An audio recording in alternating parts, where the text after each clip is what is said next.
into that. Allah says, يَوْمَ تَرَوْنَهَا, on that day you'll see, تَذْهَبُ كُلُّ مُرْضِعَةٍ عَمَّا أَرْضَعَتْ وَتَضَعُ كُلُّ ذَاتِ حَمْلٍ حَمْلَهَا. You're going to see women who, subhanAllah, perhaps will be on the verge of giving birth, give miscarriages, left, right, and center. وَتَرَى النَّاسَ سُكَارَى وَمَا هُمْ بِسُكَارَى. You'll see people look drunken, but they're not actually intoxicated. What's the deal then? وَلَكِنَّ عَذَابَ اللَّهِ شَدِيدٌ. The punishment of Allah is severe, and everyone thinks that what am I supposed to do to save myself? What am I supposed to do? And then people start looking at one another. The Prophet ﷺ says, everyone's going to be raised exactly like how they went inside. How you came to this earth? Completely hufat and urata. No shoes, no clothes on. Aisha got a little bit terrified at this, and she asked Rasulullah, aren't people going to be like looking at one another's awrah? The Prophet ﷺ says it's going to be too scary for that. It's going to be far too, subhanAllah, you're not going to have it in your mind to notice anything except for what's going on. That mentality of what's happening, and you're actually going to start questioning it by asking one another, Ya waylana man ba'athana min marqadina. Woe be to us, who woke us up? We were sleeping just fine. Who woke us up? And then it will be said, an announcement will be made, هَذَا مَا وَعَدَ الرَّحْمَنِ. This is what Ar-Rahman, the most merciful, also indicating towards the fact that Allah is, no matter how severe He looks, Allah is still the most merciful. هَذَا مَا وَعَدَ. He promised this all along. وَصَدَقَ الْمُرْسَلُونَ. And all of you who used to deny what the prophets came, and they would call the prophets liars and mischief makers, and you guys are just promising days that are never going to come, and there's no God and there's no reality. No, they spoke the truth. They spoke the truth. This is the truth. SubhanAllah, again, there's lots of scenes of the Day of Judgment, right? Allah says the day itself is very long. 50,000 سنة. 50,000 years long. And then Allah says, وَإِنَّ يَوْمًا عِنْدَ رَبِّكَ كَأَلْفِ سَنَةٍ مِمَّا تَعُدُّونَ. And even one of those days is going to be equivalent to like 1,000 years.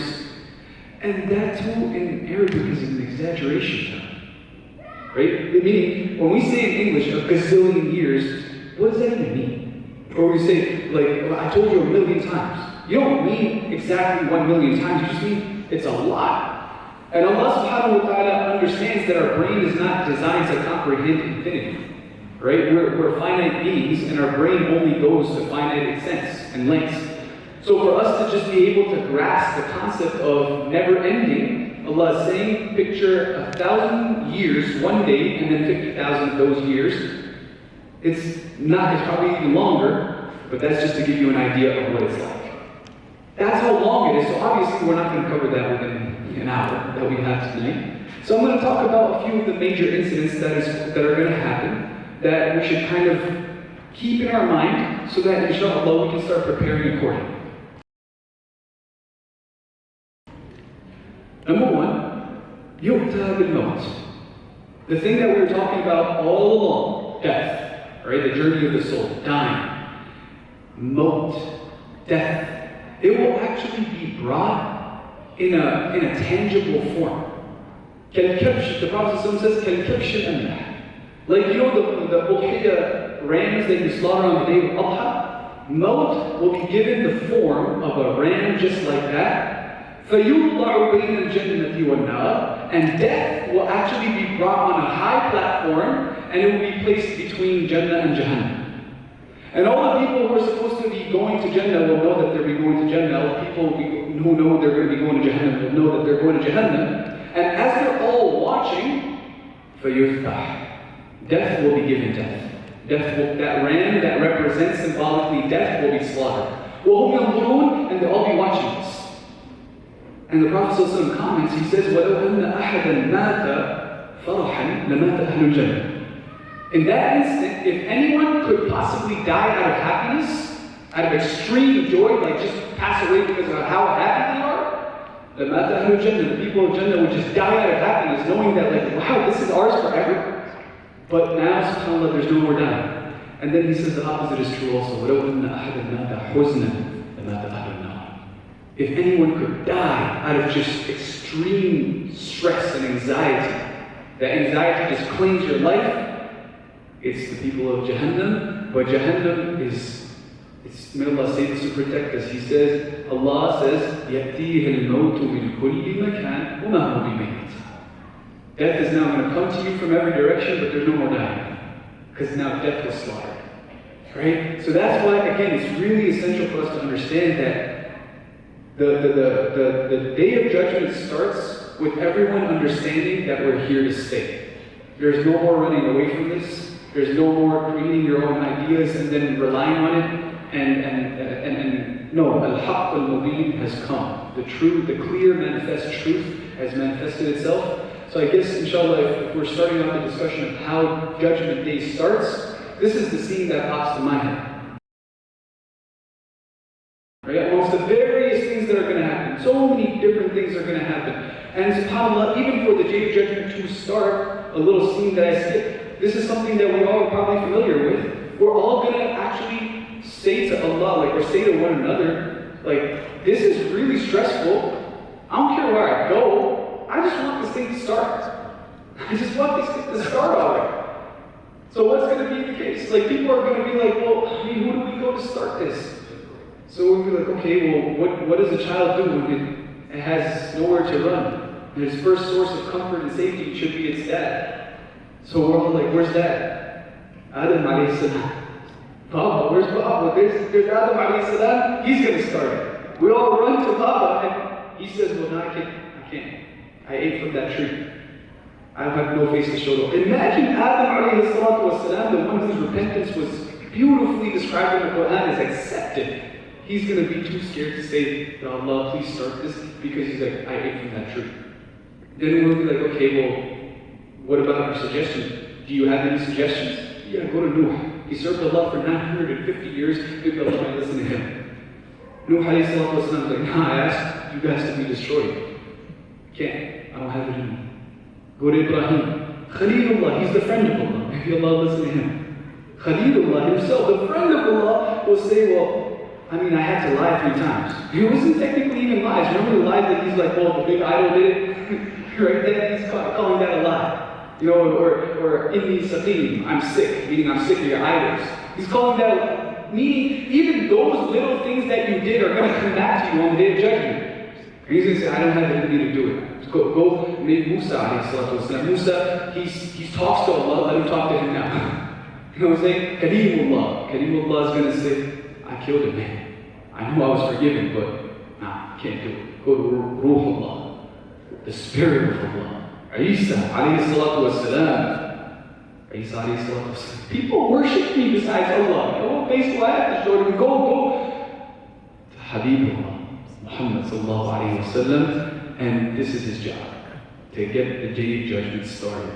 Then he falls in sujood, the Prophet sallallahu alayhi wa sallam, when we all run to him, may Allah subhanahu wa ta'ala make us from amongst those, when we run to him, he's happy to see us. And he's proud of us. And subhanAllah, he boasts to his Sahaba that, I miss my people, let us be, may Allah make us from amongst those people who he missed while he was still alive. And we all go to him and we ask him, and Rasulullah, he says he will fall into sujood and say such things to Allah in praise of him, that Allah has never been praised like that before, ever. And that's when Allah subhanahu wa ta'ala says, Ya Muhammad sallallahu alayhi wa sallam, raise your head, washfa. Now seek your intercession to shafa. You're going to be given that intercession. That's why we call him Shafi'ir, the grand interceder on behalf of the entire Shafi'ir al-Ummah. Shafi'ir al-Aalim, he's actually the intercession maker on behalf of the entire world. And then Judgment Day starts, and then death is given death. Everyone knows kind of what's happening, and subhanAllah, al-Hisab, may Allah subhanahu wa ta'ala make it easy for us, Hisab starts. Allah put us on this earth to see who is going to be the best version of themselves, who's going to do the best, or better, I would say, even the best. Who's going to do better in their deeds? Are you working or are you not? Are you late? Are you just trying to cram last minute? Are you waiting for the moment of death and then you're going to try to memorize a note card that says, Allah is my Lord, Muhammad is my Rasul, and Islam is my deen? It doesn't work that way. It's something you've got to be studying for all semester long. And then Allah subhanahu wa ta'ala will ask you, why? Like when I ask my son, a teenage boy and I've got a 3-year-old boy. They're very different responses. When I ask my teenage boy, why? Well, as I'm sure most of my guys here, I don't know. Why did you do that? I don't know. Why did you do that? I don't know. When I ask my 3-year-old child, why? Because I wanted to. Okay, so I'm a little bit more honest, I get it. What are you going to say when Allah asks you why? Like what response? You're going to shrug your shoulders in front of Allah? Allah knows everything that's in your heart. Allah knows that you're lying. When Allah asks you, why did you miss that prayer? You're going to say, because I wanted to. Rabbul Izzah, Rabbul Alameen, the one that gave you everything, the one that sustains you. And then now finally, you have to face Allah subhanahu wa ta'ala, and the judgment begins. However Allah subhanahu wa ta'ala chooses to forgive, whoever Allah chooses to forgive. But if Allah chooses to ask you why, that should strike fear in our hearts. There is no good answer. That same Allah that's willing to forgive and forgive and forgive.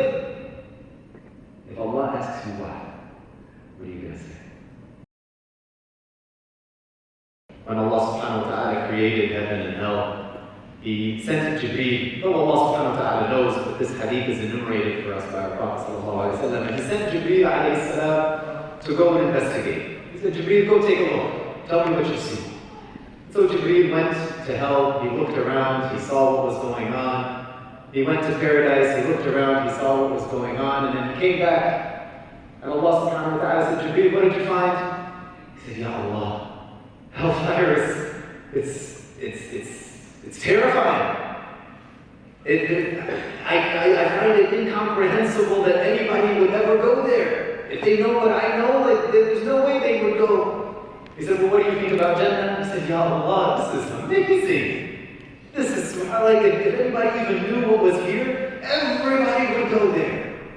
Then Allah subhanahu wa ta'ala in His hikmah, حُجِبَتِ الْجَنَّةُ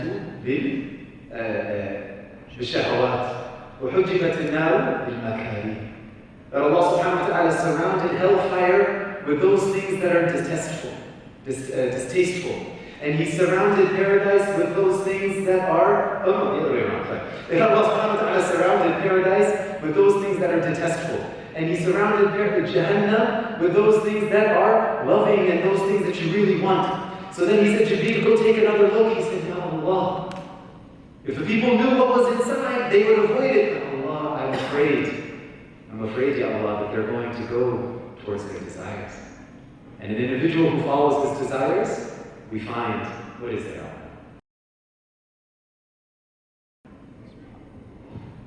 So, Jahannam, Allah subhanahu wa ta'ala says, unfortunately, it's something that Allah says, وَإِن مِنْكُمْ إِلَّا وَارِدُهَا. Every one of you will have to at least see it. You know, some of you, because there's like a bridge that's literally designed to over Jahannam. It's literally called bridge, Sirat, right? And the Prophet ﷺ describes what it looks like. He said it's thinner than a blade, or sort of sharper than a blade, thinner than a hair, and it's literally surrounded by like hooks that are literally trying to hook people who's even trying to make it across the bridge. And you have to cross the bridge to get over hellfire. Even if you're a resident of Jannah, you have to get across the bridge. And the Prophet said there's some people, they will be fast. Boom! Like the speed of like light. Some people, the speed of wind. Some people, they're just gonna run. You know what I'm saying? Like, let's put that save me from having to go down. I'm not kidding, it's good. But then some people, they're going to be habwan, they're going to be crawling and barely making it. And then there's some people that are going to get caught by the hooks. May Allah save us and protect us. And what does this Jahannam look like? Let me paint you a little image of what it looks like. The Prophet ﷺ says, يُؤْتَى بِجَهَنَّمْ يَوْمَئِذٍ لَهَا 70,000 زِمَامٍ مع كل زمام 70,000 ملك يجرونها. Jahannam actually is like a huge prison cell that is going to be dragged by angels, scary looking angels. Angels, how big are angels? Jibreel alayhi salam, if he were to stand here on this ground, his head touches the arsh of Allah. It's huge, right? His height. If one wing, he spreads it this way, it covers the entire east, spreads this one this way, it covers the entire west. But it was 600 janah. He has 600 wings. So imagine 70,000 of these ferocious things carrying Jahannam. They're dragging it with 70,000 chains. Right? That's the size of it. It's huge. It's humongous. It's really deep. If something falls in it, the Prophet says it continues following it for 40 years before it even reaches somewhat of the bottom. Right? It's very large. It's very deep. And it's not like conventional fire. Right? It even looks scary. He says, وُقِدَ عَلَى النَّارِ أَلْفَ سَنَةٍ حَتَّى احْمَرَتْ. The fire was set ablaze by Allah subhanahu wa ta'ala and set to burn at maximum heat until it changed color. And you know the orangish looking fire that we have around us, it turned into bright red. Bright red. And then ثُمَّ أُوقِدَ عَلَيْهَا أَلْفَ سَنَةٍ حَتَّى ابْيَضَّتْ. And then it was burned for another 1,000 years until it became white hot. You know when something becomes so hot that it's just like ash, but it's white? SubhanAllah, I see some Miami brethren here, right, from where I'm from. SubhanAllah, we have Miami heat, white hot. Right? SubhanAllah. Forget that guy. I used to be a huge Qur'an fan before until he started saying what he said about Allah's feeling. Allah subhanahu wa ta'ala guided me, right? I'm a very sentimental guy. I wrote like a comment on his page. I wrote him a whole letter before I apologized. If you ever get a chance, go read my letter. Right? It was burned. SubhanAllah, it looked white for a little while. And then, this is the scariest part, it said, ثُمَّ أُوقِدَ عَلَيْهَا أَلْفَ سَنَةٍ حَتَّى اسْوَدَّتْ. And then it was burned for another 1,000 years until it became black. Imagine flames that Allah subhanahu wa ta'ala says, إِنَّهَا تَرْمِي عَلَيْهِمْ بِشَرٍ كَالْقَصْرِ. Flames that are sizes of palaces, huge palaces that are black. وَهِيَ سَوْدَاء مُظْلِمَةٌ. It sits there gloomy, saturnine, dark, dunned out black. That's what the fire of Jahannam looks like. And then its intensity of heat is also not like the dunya. It's a gazillion, when we say gazillion times, the Prophet was precise with it. He says, نَارُكُمْ هَذِهِ جُزْءٌ وَاحِدٌ مِنْ سَبْعِينَ جُزْءًا مِنْ نَارِ جَهَنَّمَ.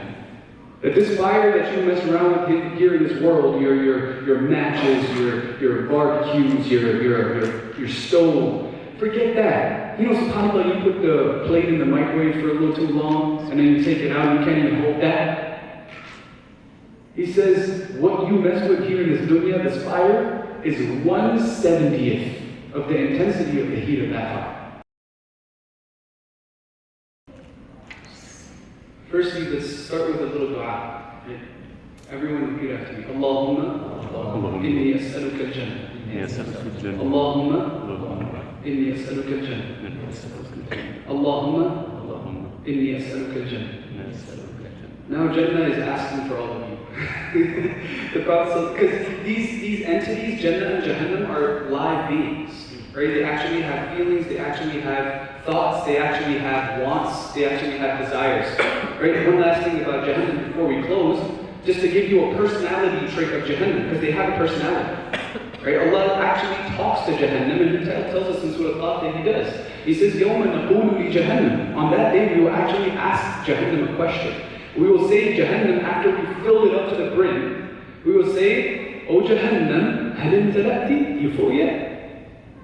And then, you know what's Jahannam's chilling response, even though it's the hottest place ever? هَلْ مِن مَزِيد? You got more? SubhanAllah. It's the scariest answer ever, which is why Allah then says, stop being scared. وَأُزْلِفَتِ الْجَنَّةُ لِلْمُتَّقِينَ غَيْرَ بَعِيدٍ. There's Jannah also.